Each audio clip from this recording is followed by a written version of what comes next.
বাংলাদেশের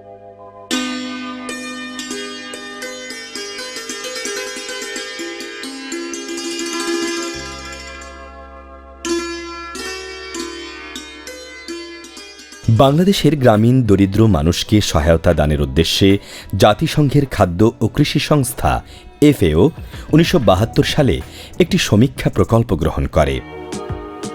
কুমিল্লায় বাংলাদেশ পল্লী উন্নয়ন একাডেমি বার্ড, বগুড়ায় পল্লী উন্নয়ন একাডেমি RDA এবং ময়মনসিংহের বাংলাদেশ কৃষি বিশ্ববিদ্যালয় BAU এর মাধ্যমে ৩টি সদর উপজেলায় শুরু হয় প্রকল্পের পরীক্ষামূলক কার্যক্রম।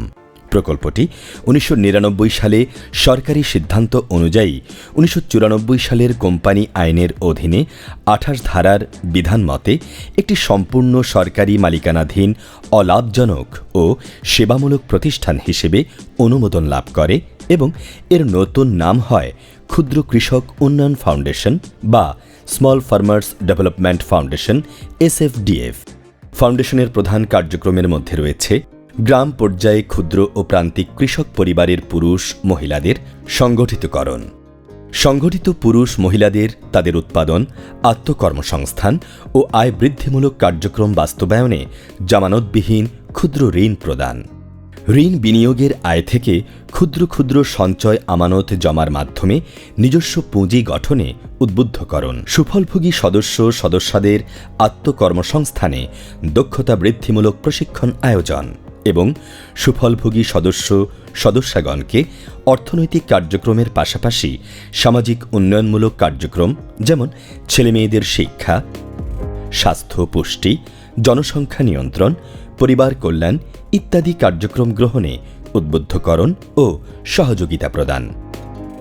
এছাড়াও ফাউন্ডেশন ঋণ কার্যক্রমে গতিশীলতার জন্য সেমিনার, কর্মশালা, মাঠ পর্যায়ের কর্মকর্তাদের সাথে ঋণ কার্যক্রম পর্যালোচনা সভা ও অংশীজনের অংশগ্রহণে নিয়মিত সভা আয়োজন করে থাকে।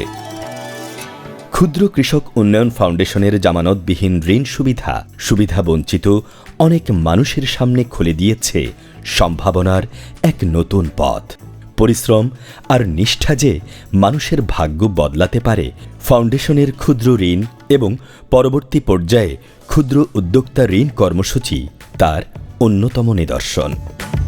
ক্ষুদ্র কৃষক উন্নয়ন ফাউন্ডেশনের জামানতবিহীন ঋণের পরিমাণ খুবই ক্ষুদ্র, কিন্তু ক্ষুদ্র ও ভূমিহীন দরিদ্র মানুষের ভাগ্য উন্নয়নের এই প্রচেষ্টায় নিশ্চয়ই ক্ষুদ্র নয়।